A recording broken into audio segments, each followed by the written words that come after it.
할렐루야. 주 예수님 은혜 안에서 평안하셨습니까? 계속해서요. 성경과 한국의 상고사와 성경을 계속 말씀을 드리고 있는데요. 지난 시간에 요하 문명에 대해서 말씀을 드리다가 말았는데요. 자, 이 요하 문명을 연구하는 기원을 살펴보면은요, 1900년대 초, 그러니까 1908년 초로 거슬러 올라갑니다. 일본의 고고학자들이 주도하고요, 일본 학자가 홍산문화라고 이름을 지었습니다. 중국 양사영이란 고고학자에 의해서 연구되어서요, 동북 공정의 문이 열렸습니다. 그때가 1930년인데요. 자, 홍산문화 연구는 1906년까지 거슬러 올라간다고 할 수 있는데요. 일본의 저명한 인류학자 겸 고고학자인 도리 류조가 적봉 일대 지표 조사를 하던 중에 우연찮게 많은 신석기 유적과 돌로 쌓인 묘, 그러니까 적성묘 등을 발견하는 것이, 이것이 후대 세계를 놀라게 한 홍산문화 적석총의 유적입니다. 동북지방과 만주, 한반도 일대에서만 발견되는 무덤 형태였는데요.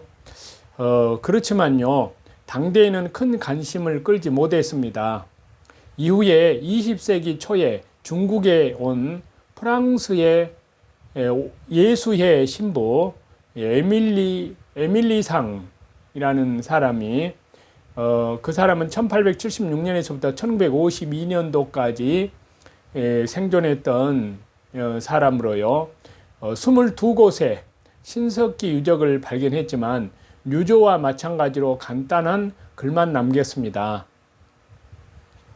그러나 1920년대 미국의 하버드대에서 유학 중이던 고고학도 양사영, 그러니까 이 사람은 중국 철학자 양계초의 아들인데요. 이 양사영은 이 글을 놓치지 않았습니다. 결국에 1930년 귀국한 양사영은 그해 겨울에 적봉으로 향했습니다. 중국 중앙연구원 고고분과 담당자로서요, 내몽골 임서 일대와 흑룡강 등 동북지방에서 잇따른 신석기 유적 발견을 바탕으로요, 본격적인 발굴 작업을 계획한 것입니다. 그렇지만요, 정세 불안과 건강 악화로 발굴이 지연이 되다가 1934년 열하 고고 보고로 학계에 첫 보고를 하는데 만족해야 했습니다.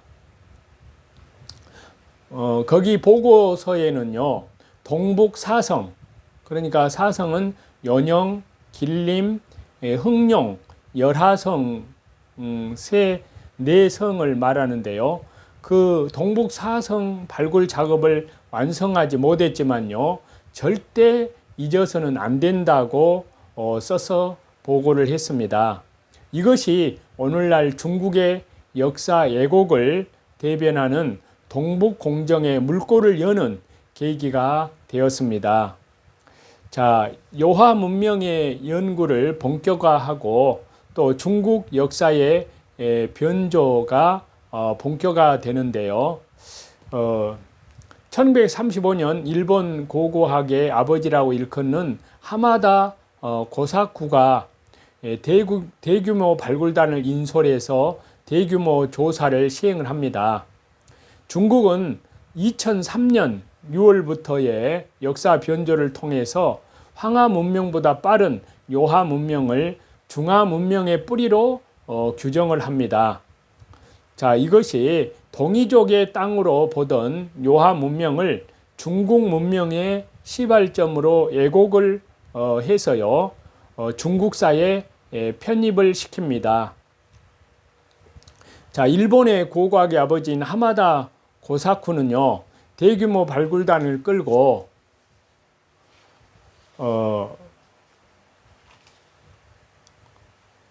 끌고 와서 발굴을 진행을 했는데요. 만주족과 몽골족이 내몽골 동부에서 발원을 하고 중국과 역사적으로 독립했음을 밝히는 게 목적이었고 일본 편입이 목표였습니다.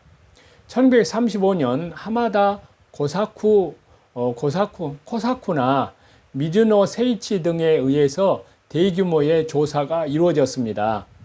중화인민공화국은요, 2002년부터 2005년까지 중화인민공화국이 실시한 통일적 다민족 국가론에 입각한 공정연구의 일환으로 2003년 6월부터의 중화문명 탐험 공정을 통하여 중국은 항하문명보다 빠른 요하문명을 중화문명의 뿌리로 규정하고 있습니다. 자, 이제까지 야만인인 동이족의 땅으로 보던 요하문명을 중국 문명의 시발점으로 보기 시작을 했으며 이를 중화민족과 중국사에 편입시키고 있는 것입니다. 자, 요하 문명의 아주 우수성을 살펴보면은요, 서구에서 만들어진 세계사에서는 4개의 문명이 각 지역에서 발생했다고 그렇게 가르칩니다. 자, 종래까지 세계사는 4대 문명이 각기 따로 각 지역에서 발생하여 현재까지 이르렀다고 주장을 합니다. 중근동 지역 중심으로 발생한 메소포타미아 문명, 수메르 문명이라고도 하는데요. 그 다음에 나일강 중심의 이집트 문명, 현재 인도의 서북 지역의 인더스 문명, 중국의 항하강 유역의 항하 문명이 그것입니다.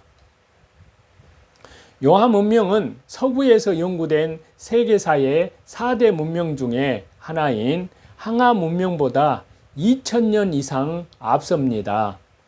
1980년대에 만주 요하 서부 지역에서 신석기 문화 유적이 차례로 발굴되면서요, 세계적인 관심을 끌었습니다. 유적 가운데 가장 이른 빠른 시기에 성립된 것으로 보이는 소하서 문화, 그러니까 이 소하서 문화는 동북아시아 최초의 신석기 유적으로 항하 문명보다 수천 년 이상 앞선다는 사실입니다. 자, 요하 문명의 지류들을 살펴보면은요, 자, 소하서 문화입니다. 가장 빠른 시기의 것인데요. 흥룡와 문화, 그 다음에 사회 문화, 홍산 문화 등으로 이어집니다.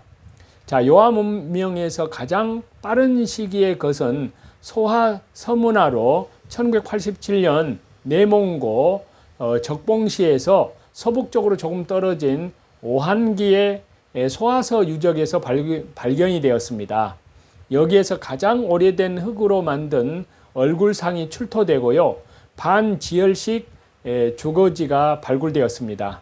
이는 이 문화는 훅룡화 문화, 사해 문화, 홍산 문화로 이어집니다.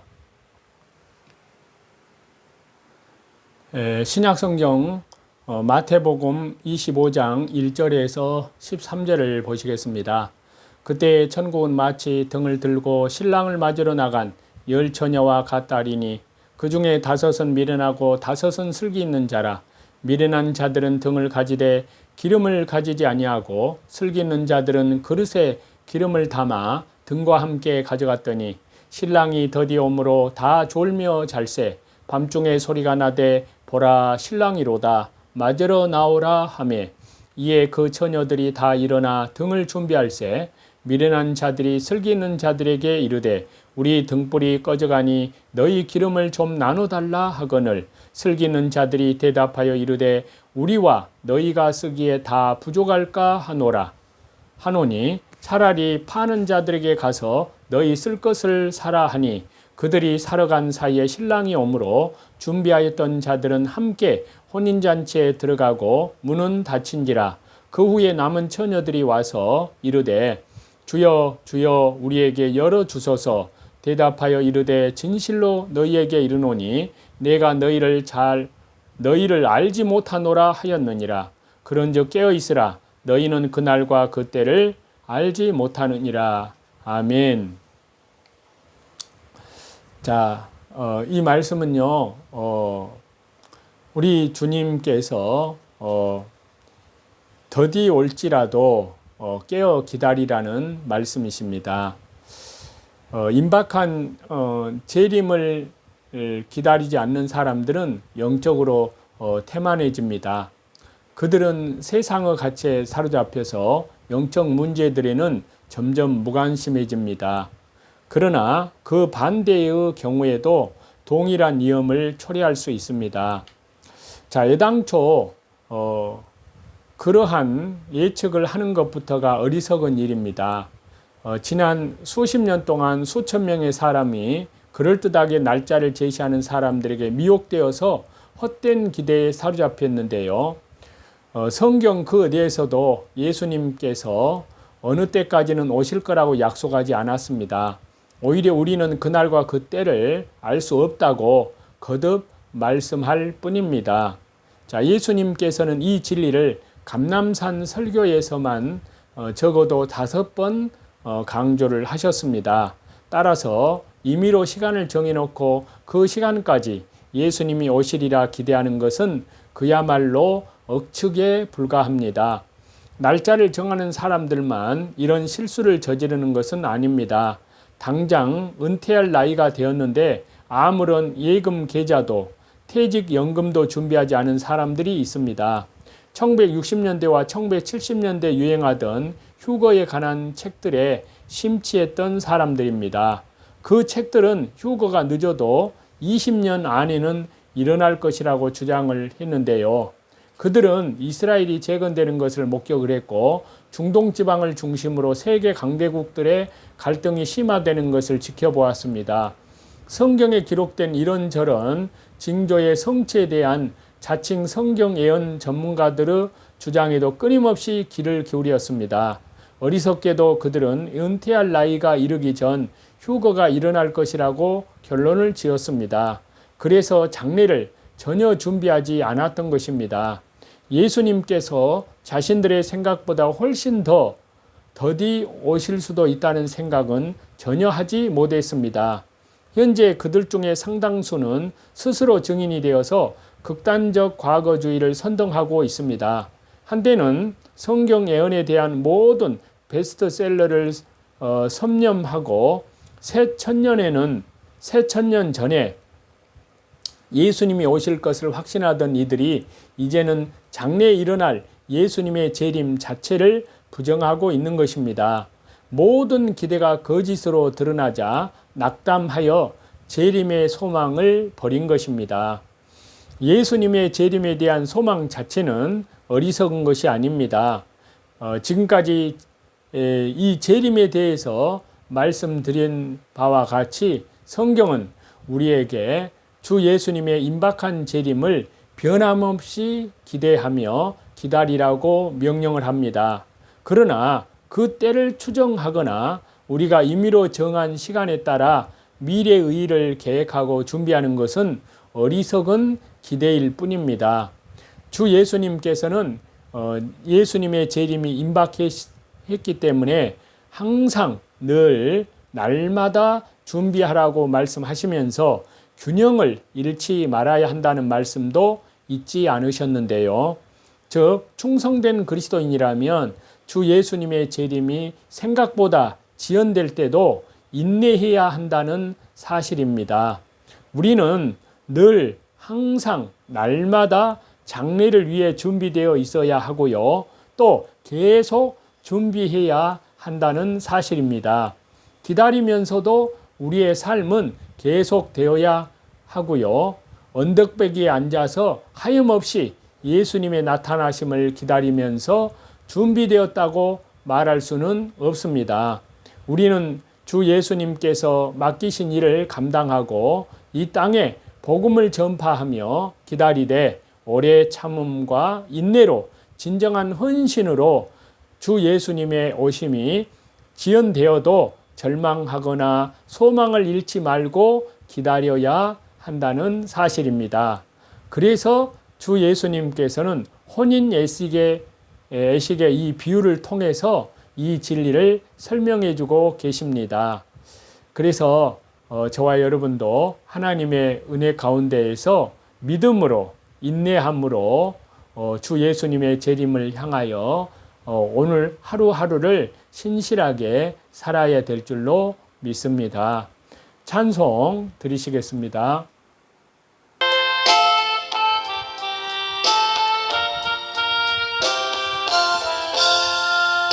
이 몸의 소망 무hen가 우리 주 예수님 뿐일세 우리 주 예수님 밖에는 믿을 이 아주 없도다. 주 나의 반석이시니 그 위에 내가 서리라 그 위에 내가 서리라.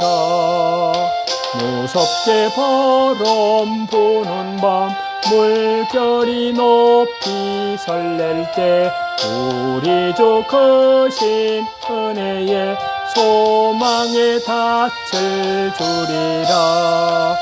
주 나의 반석이시니 그 위에 내가 서리라 그 위에 내가 서리라. 세상에 믿던 모든 것 끊어질 그날 되어도 구주의 언약 믿사와 내 소망 더욱 크리라. 모든 감사와 찬송과 존귀와 영광을 우리 성삼위 하나님께만 돌립니다.